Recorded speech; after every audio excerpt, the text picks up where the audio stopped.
Yes, yes. Yes, yes, yes. All right, Jackson, here's what I'm thinking today. I want to go deep diving. Nice. I was thinking that I was filling my water.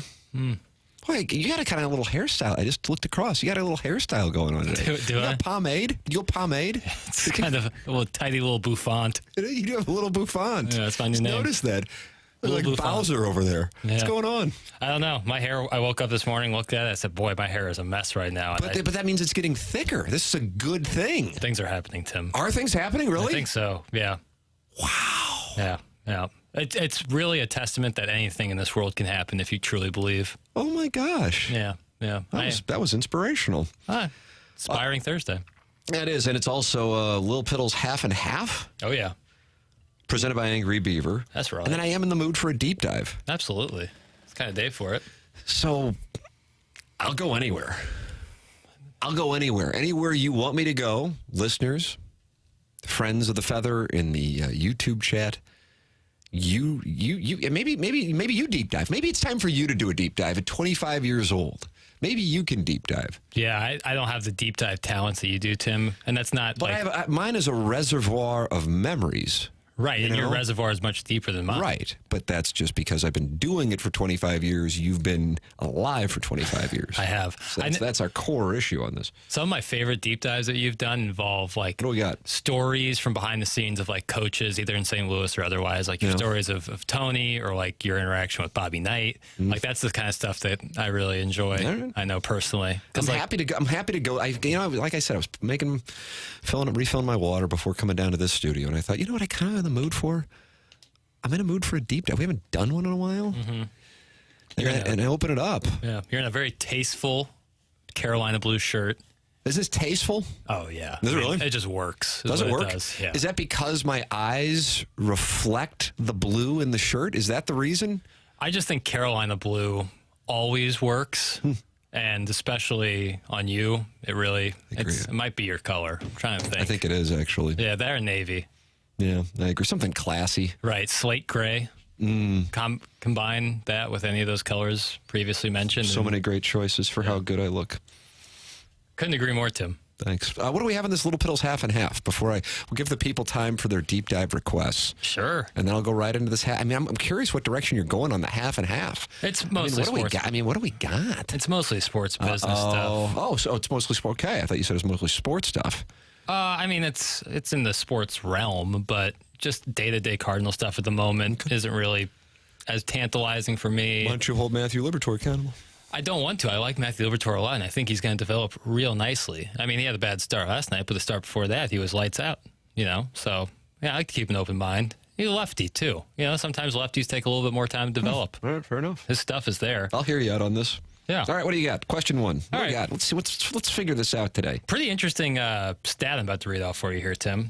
For the first time in the history of watching television as a nation, watching through linear television fell below 50% in the month of July, with streaming making up 38.7% of TV being consumed. These numbers are something to note for sure, but nothing really surprises me. What I find interesting is how it seems the powers in television aren't embracing this data, with companies like Fox Sports seeming to be completely resistant to the streaming model. Doesn't this seem like a grand opportunity for a tech company or just a TV company owned by a big conglomerate to make up huge offers to host leagues or different sports streaming? Do you think each year we will see a gradual move to full-on streaming of sports, or do you think it'll happen quicker than that? Yeah, I think it is happening. I'm sorry, I don't completely follow the question. I'm not saying that crassly. I'm saying it sincerely. Well, in a time where it seems like when an opportunity pops up. You've already seen Amazon get into the NFL and Major League Baseball get in there with Apple. Sure. So I'm just like, what it seems like they're dipping their toe is kind of what I'm alluding to, when there seems to be an opportunity for someone to grab up right now, because obviously, given that data, we're going to be moving to streaming on sports pretty much around the... Right, but but if you have a commodity that has value, and unfortunately in this particular market, which I know wouldn't be well received, but it is the truth, the NFL does, then they do. And by that they do. Then Amazon got in. Right. But you don't just spend money just to get something if you don't believe that it's going to be profitable. Sure. And I see where that's coming from. It seems like today's price won't be tomorrow's price when it comes to streaming rights of sports because of the way it's going to shift towards almost exclusively streaming. I feel like you probably could get a better deal at the moment than you could in 10 years. It is, but you're still going to have people who are whatever age they are at the moment that are going to prefer to be able to watch things the way that they're comfortable watching them. Right. I.e. directly on what they, back in the day, called cable. And that is what I think baseball is attempting to do, is to provide both with that direct old school model and then also streaming for people. Yeah. I feel like I'm not doing a good job on your question, but that's because I don't know if I fully understand the question. And I love the Little Piddles Half and Half presented by Angry Beaver, and so I want to do it justice. If I can't, listen. I didn't major in business, so I took very few business courses. I've never owned a business. It just seems to me like streaming sports is going to be the new huge thing, and it already has started. It's one of the only properties in television that have great value to advertisers in the moment, because it's one of the only things left that people feel like they need to watch live. Right. And therefore, the advertising on those shows have greater pop because people will be watching the commercials as opposed to a streaming platform. I don't really even know what else would, outside of breaking news, live news, that's where you would have that outside of sports. Right. I suppose awards, but those aren't exactly... No, those aren't what they were 5-10 years ago. Right. Yeah. So it just seems like companies want to grab on and want to become the biggest entity in a certain sector. And right now, it kind of seems like there's an open door, and companies like Netflix and Apple and Amazon have really, really, really big bankrolls. And I just don't especially streaming services exclusively like Netflix or Hulu aren't jumping on the opportunity and making huge bids for leaks. But hey, maybe I'm not in those meetings, so I don't know what the and I understand that, but again, just because you have money doesn't mean you spend it. And maybe you're not saying that. I don't know. No, I am. That's one of those things. That's kind of like one of the, I say, of course, respectfully, hillbilly arguments to Bill DeWitt. And again, when I say hillbilly, it's like, I really respect it. Well, Bill DeWitt has enough money. Why don't they go sign Snell and Noel and Arias? And then I go, okay, maybe that's a good idea. And then I'll go, all right, another news. Fair enough. See what I'm saying? I'm spending other people's money. Well, it's not spending other people's money. It's just because one of the ways people have wealth is not by going Cafe Napoli with it. For sure. I hear that. And I mean, you look at the NFL. The NFL is changing up their model this year with the NFL Plus thing, which will give people Red Zone for $8-9 a month, where you can watch. You won't get Sunday Ticket, but you could get Red Zone, which I know for people in my age group, and if you play fantasy football, that's all you need is Red Zone, especially when you have a team like many people in St. Louis do not have a team. So I see there is upside to that. I just think streaming is going to become the big thing. I know people my age don't have cable, and seems now is the opportunity to get the foothold. But for that demographic, yes. Yeah. But I'm very confident that the sophistication with regards to the numbers, if it made money, they would, and certainly a margin, because you're willing to take on and by margin I mean a significant margin, where you're willing to take on the risk that if there is a market shift like we've seen. I mean, the Cardinal television deal with what was Fox Sports Midwest a handful of years ago seemed golden. And here we are just a handful of years later, you're going, oh my God. And I still believe it's playing a role in what the organization's doing, but they're just not saying it. And I'm talking about the loss of the certainty of that financially. And so perhaps a Netflix or Hulu or Amazon or Apple is going, yeah, we'd love to do it, but what if this direction is the way that people begin to consume sports? And right now, whereas baseball has seen an increase in attendance, up 9% this year, and it has lowered its age.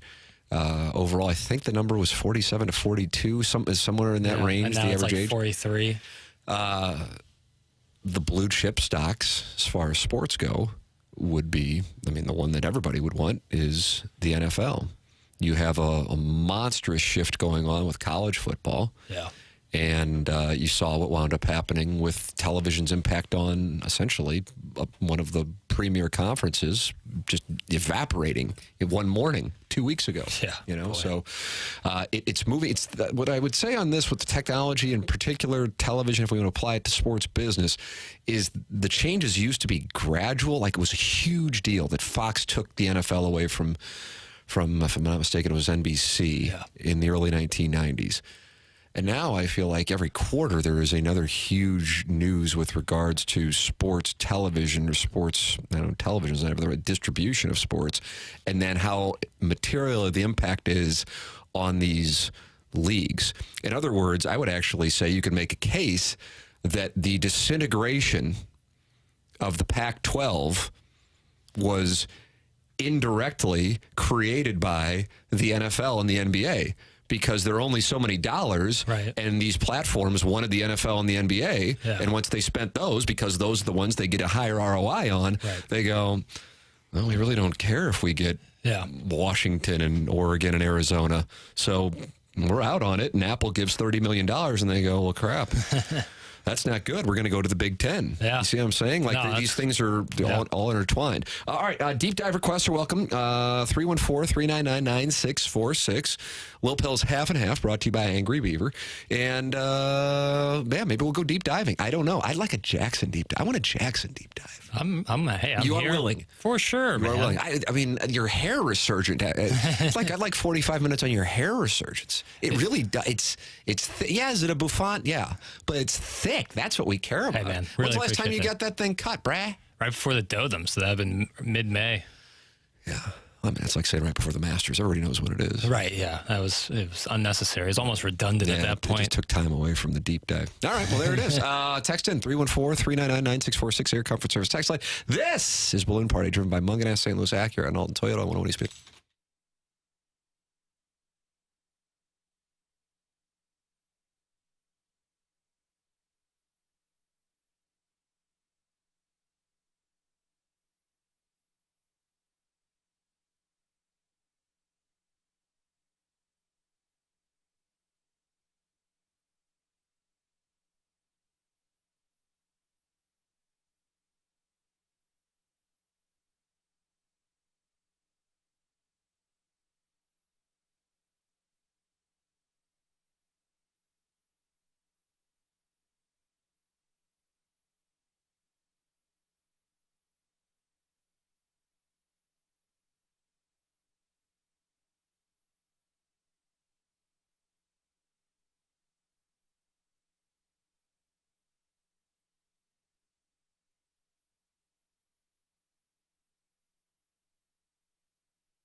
Welcome back. This is Balloon Party, driven by Mung & S, St. Louis Acura, and Alton Toyota on 101 ESPN. My name is Tim McKernan, and I've been the best in the business for a long time, so thank you for that. That's Action Jackson, and I think he's surging.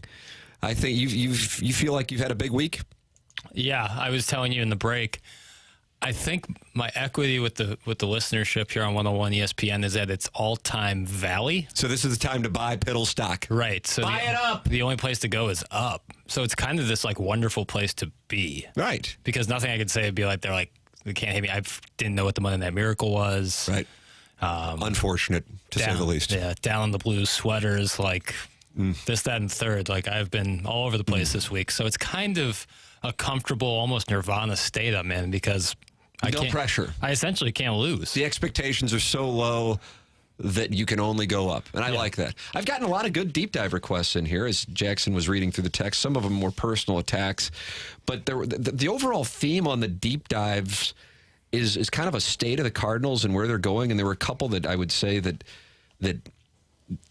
would be the focal point. I don't know if you were reading them. I know you were reading the one about the gentleman saying for you to piss off because you can't even read right. Right. But I think right below that one was essentially a state of the Cardinals and the financials of the Cardinals and where the organization is possibly going.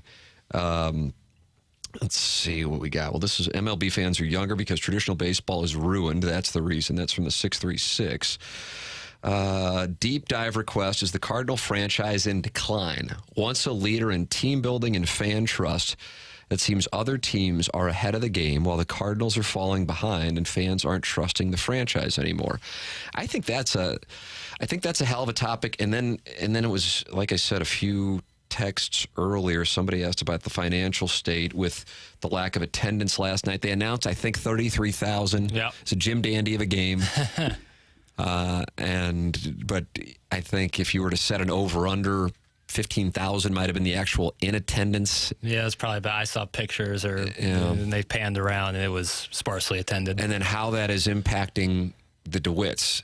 So I think I can tend to both of those kind of state of the union questions as one question. Now, I want to put this disclaimer out there on that. I have been really surprised by the Cardinals' lack of aggression activity for multiple off seasons over the last few years, with an exception being 21 with the Arenado acquisition. Right. But pre-pandemic, and keep in mind, I mean, that spring training was functioning completely normally. I was there when that all went down in March.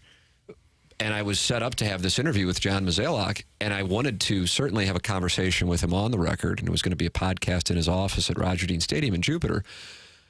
But I also just wanted to have we had a good conversation in 2018. And I said, hey, and this was away from a microphone. It wasn't an off-the-record conversation. But I said, a lot of people who listen to our show are wondering why, for example, you didn't pursue Jake Arrieta, why you didn't re-sign Lance Lynn. And he goes, okay, well, that's easy. He goes, our projections that Miles Michaelis is going to have a better year than Lance Lynn. I'm like, okay. And then as it turned out, by the way, he did that year.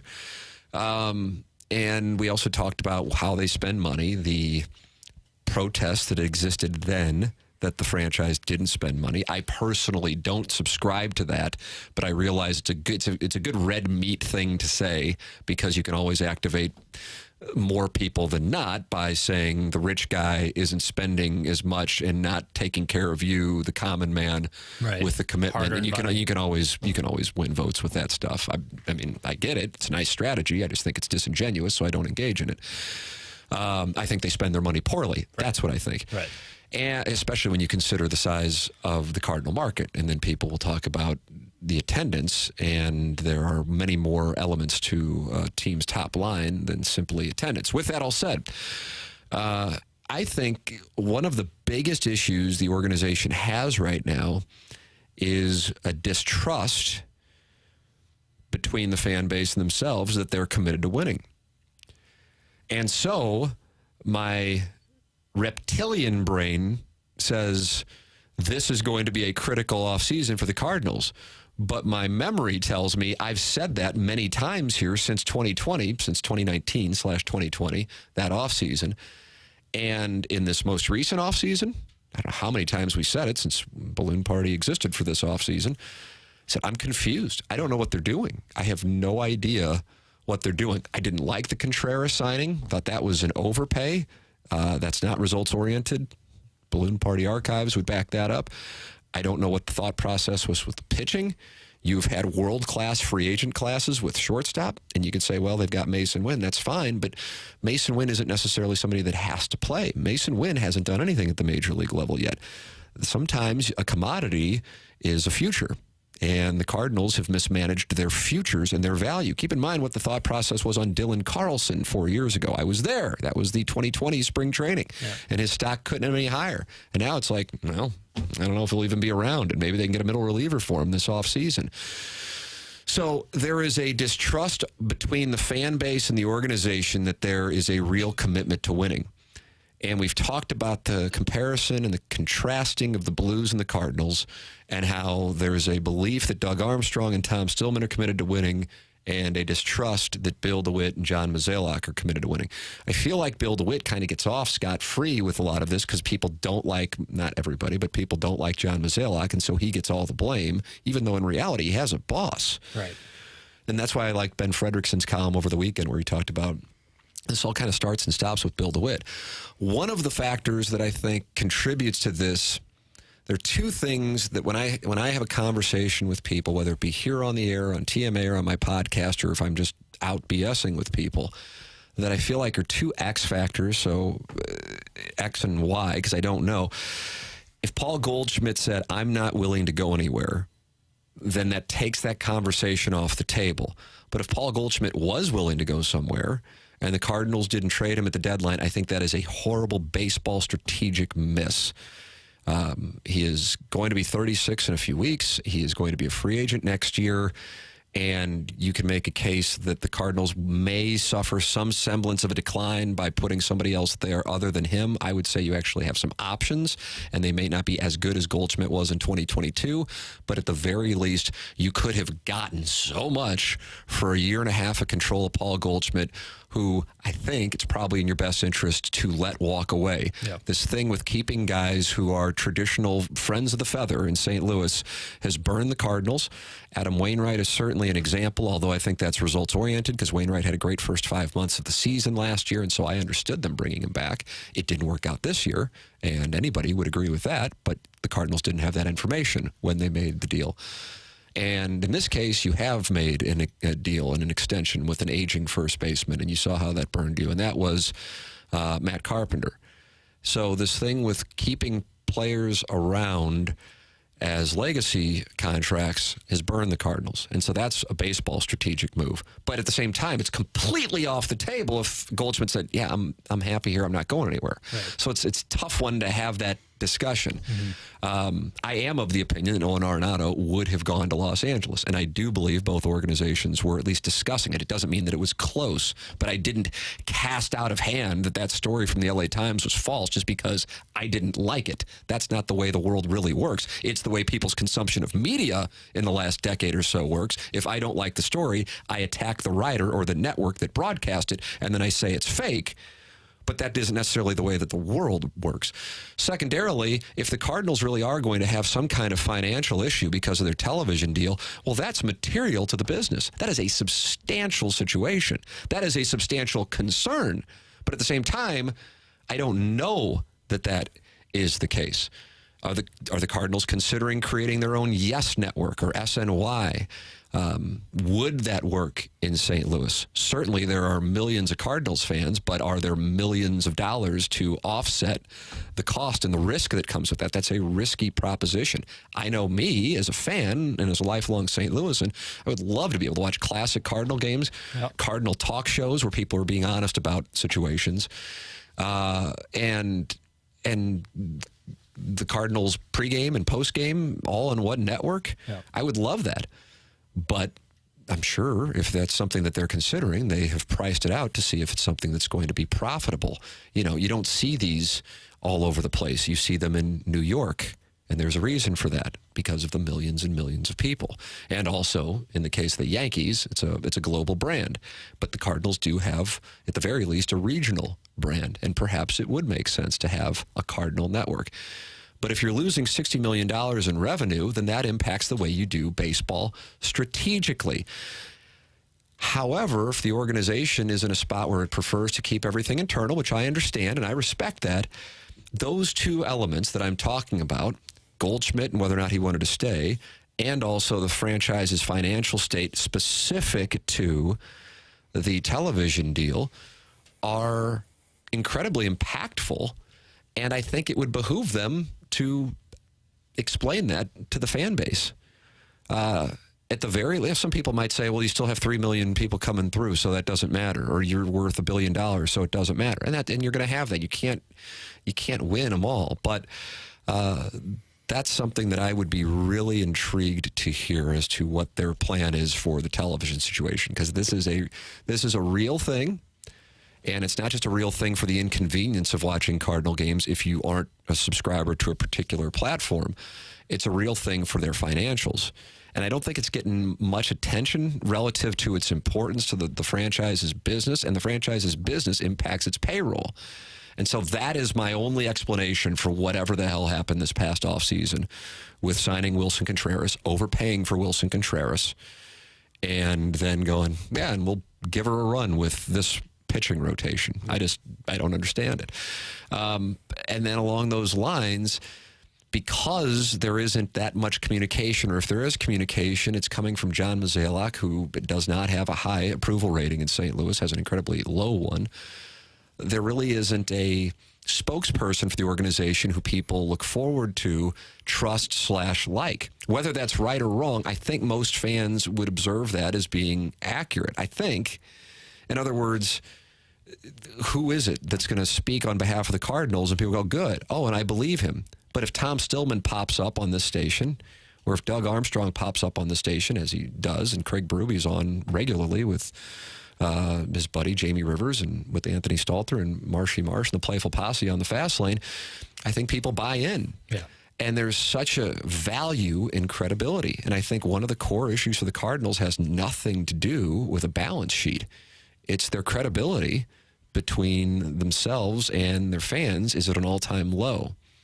And therefore, I think it would behoove them to have some semblance of transparency, maybe from Bill DeWitt III, as to where things are. Certainly some form of passion as to their disenfranchised approach to what took place this year, how they're going to change it, and some of the things that may have factored in, such as the television situation. This is not a good spot for fans. And I think one of the other things is fans have found, you know what, I don't really miss it.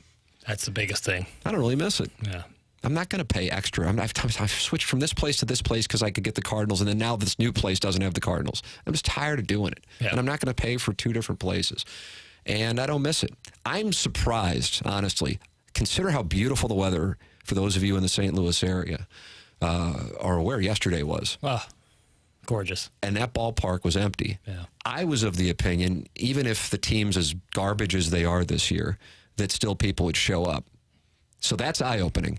And that matters because, again, when you combine a team's revenue, it's not just tickets. It's tickets, television, but then it's also merch and concessions. And that counts. And you only get 81 of those. And that was an abomination as far as attendance. Not the fans' fault, by the way, but that catches people's attention. So my inclination is to say this is a huge offseason for the Cardinals, and I can't wait to see what they do. But so far, when I've said that, going into 2020, going into this year, some trade deadlines, it's always just been passive. Yep. Or it's been lukewarm. And I don't know if now it's a red alert. We have to do something, and we will do something. I'm inclined to say they will, but again, it's kind of a fool me once, fool me twice, fool me thrice situation. Your thoughts are welcome. 314-399-9646. You are listening to Balloon Party on 101 ESPN.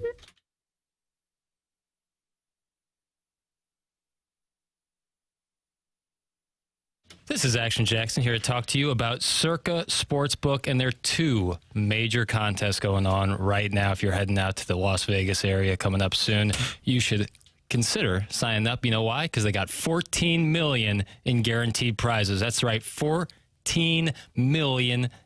First up, the Circa Millions with $6 million in guaranteed prizes, $1,000 per entry, max of 5 entries per person. You must register in person at Circa Sportsbook in Nevada. You pick 5 teams against the spread every week. The winner takes home $1 million. There are also quarterly and season-long prizes to go along with that. They have the Circa Survivor Pool with $8 million guaranteed to the winner or winners, $1,000 per entry, max of 10 entries per person. You pick one team straight up every week to win. If the team loses or ties, the entry is eliminated. You can only pick each team once in a season, go 20-0, or be the last person standing to win. If a single person wins, they get the entire $8 million pot. If multiple people go 20-0, or if multiple people are eliminated the same week to reduce the contest to 0, they will split that $8 million pot. This is all available over at Circa Sportsbook.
This is Action Jackson with a Sports Center update driven by Johnny Londoff Chevrolet and Johnny Londoff Autoplex. The Cardinals fall to the Athletics last night, snapping a 3-game winning streak for the Redbirds. Final score 8-0. They'll take on the Mets tonight, 6:15, your first pitch. That was another Sports Center update driven by Johnny Londoff. Find new roads and shop 24/7 at londoff.com and londoffautoplex.com. Are you kidding me?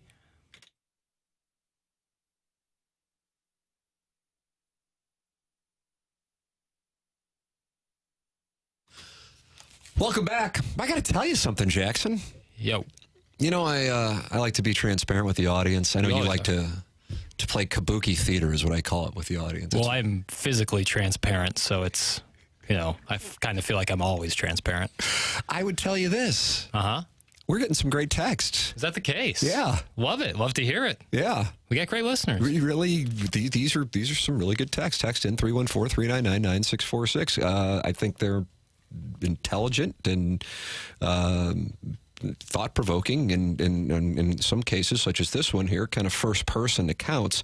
The Cardinals' biggest issue is communication. I own a business, and no communication with customers is key, and the Cardinals have failed miserably at it. It also doesn't help. They oftentimes treat the fan base like dummies. For instance, Mozeliak saying the payroll would go up, and then he got indignant when he was called out for the most incremental of payroll increases. Couldn't agree more with that from the 618. Yeah. Couldn't agree more with that. I mean, yeah. And that's the thing. You might be like, well, it did go up. And I know that I was told by ownership we can't do what we were planning on doing when I said payroll was going to go up, but I can't say that because they'll be pissed at me.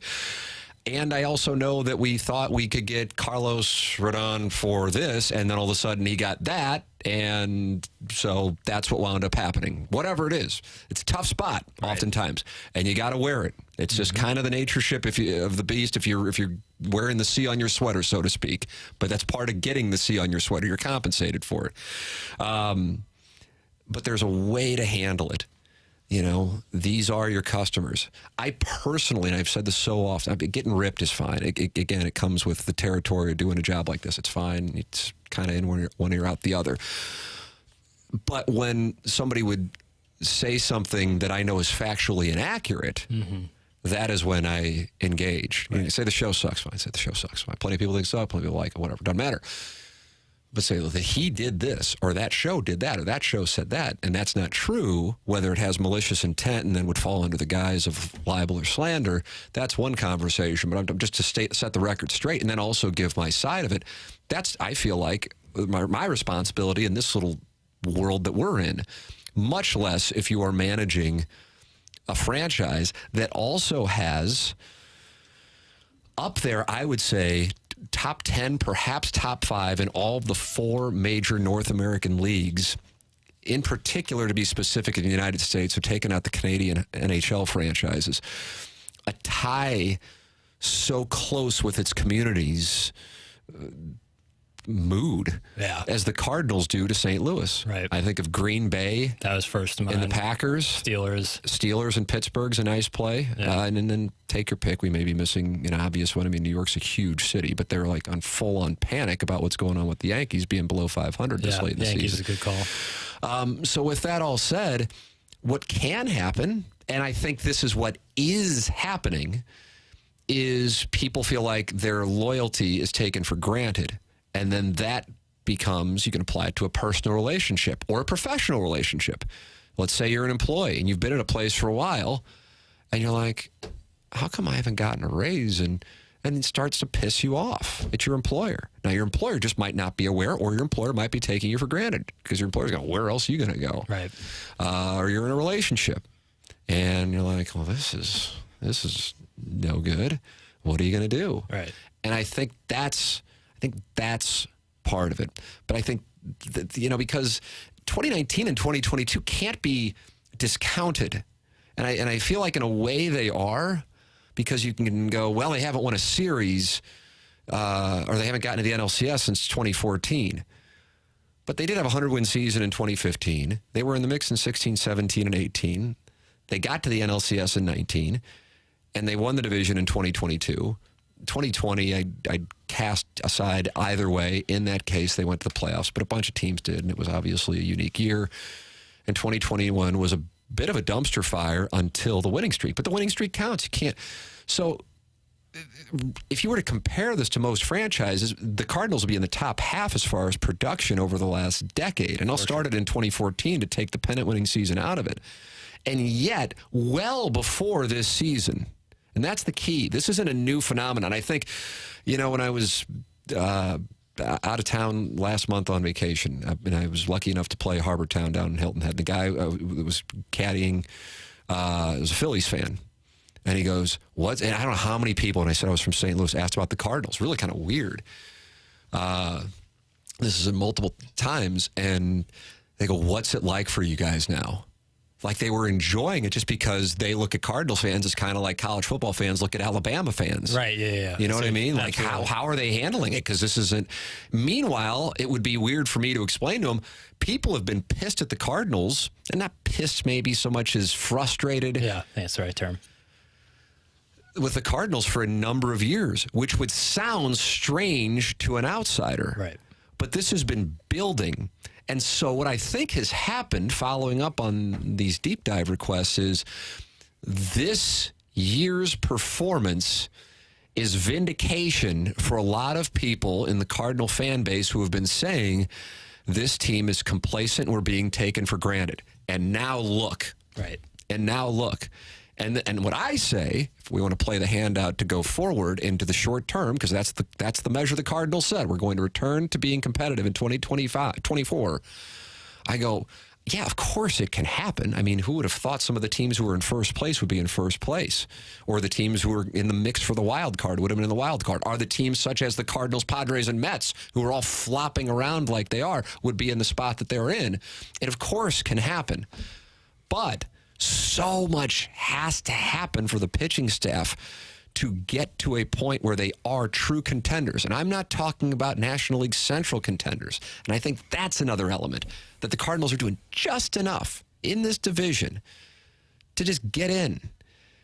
And that isn't the way that you really take a shot. And so fans feel like their loyalty isn't being reciprocated. And that is where you have the breach of trust. Your thoughts are welcome. Lots of people texting in. Appreciate that. 314-399-9646. It's been building over the years. This is not a fluke. That's from the 314. This just isn't this year. Exactly, Tim. Let's see. These people asking how it's been our fan base of teams that don't draw $3.5 million every year. That's the difference why expectations are higher here. 314. I understand that. I don't think that's the reasoning. They're not like taunting. They were just really curious. Right. Like I would be too. If I were out and I'm paired with somebody and they're from Tuscaloosa, right, you know, or Mobile, doesn't have to be Tuscaloosa, and they're a Roll Tide fan, and let's say Saban is still there, but you know, Alabama goes 7-5, I'd go, God, yeah, what's it like? What's it like in the mood around the city? But my counter to the analogy, my own analogy, so I am arguing with myself, is the Cardinals haven't been Alabama. Alabama's been winning championships. Right. The Cardinals have been good. Yeah. Ohio State, maybe? Yeah, I don't know, because I think Ohio State's been dominant in its respective. It's just run into, you know, take your pick of whomever. Really could have beaten Georgia. I loved that play, by the way. Yeah. If you want to go back to wagers from 10 months ago, big fan of Ohio State and the points against Georgia. And I think that's the core issue. Here's the thing. I don't know how it's fixable. I recall completely with my head up my ass with the benefit of hindsight, but in the time, in good faith, having a conversation with Kevin Demoff, as you can see why I'm now saying having my head up my ass. And I just think the organization, or no, I was saying this on TMA, and I guess he was listening, and he like took offense to it. I said, the Rams need somebody like the Cardinals had with Mark Lamping. And I know Mark Lamping is a bit before your time, but when Mark Lamping talked, he had credibility with the fan base. I'm sure part of that was being a St. Louis guy. I also think if you want to dig deeper into it, being from where he was in St. Louis, i.e., not Ladue. I'm not trying to engage them with you, Jackson, but for real, you know that stuff factors in. It is a real thing, not Country Day. Right. You know, this stuff's real. I know. We're going to have the conversation. Let's talk about it honestly. He's a South County guy, played soccer, went to Vianney. In other words, he can be one of us as opposed to one of them. And so people bought in. And the Rams didn't have that. I mean, obviously, that one guy was, quote, from here, from Missouri, but he was in, you know. Right. So loyal to his He was in soil. hiding, absolutely.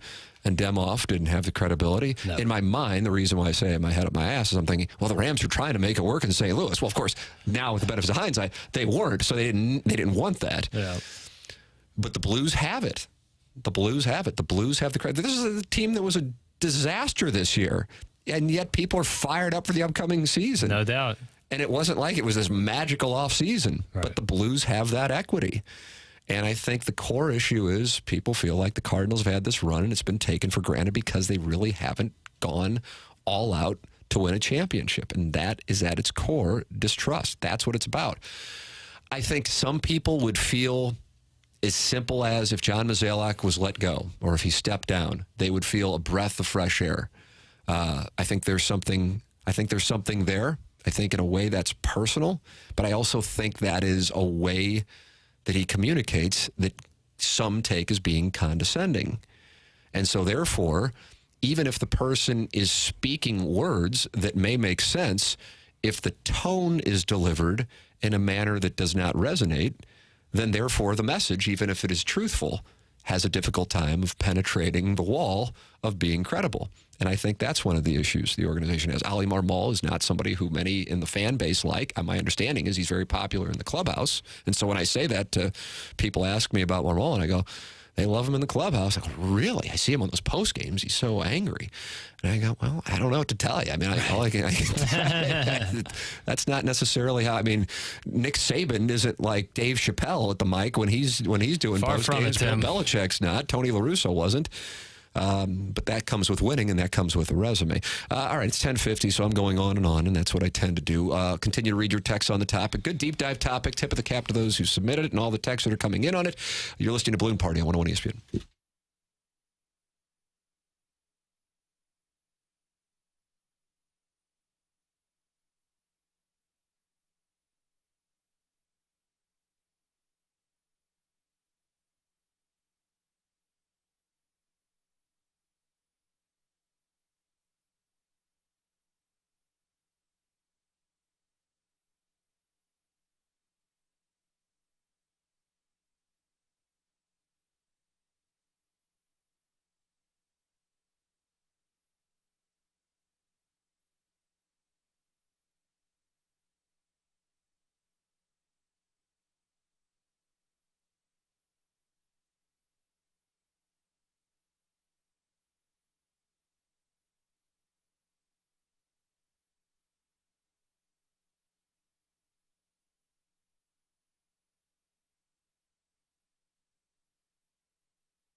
Yes.